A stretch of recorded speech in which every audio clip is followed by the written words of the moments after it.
Жолсызбек Медина Алматы қаласының 103-ші мектеп гимназиясының 3-ші сынып оқушысымын. Абайдың өлеңі. Жасымда ғылым бар деп ескермедім.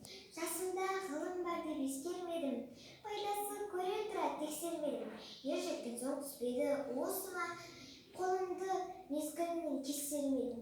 Бұл махрум қалмағыма кім жазалы? Қолымды тексермесем кестермедім. Адамның бір қызығы бала деген, баланы оқытуды жек көрмедім.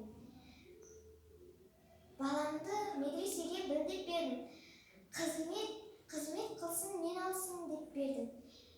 Өзімде басқа шауып,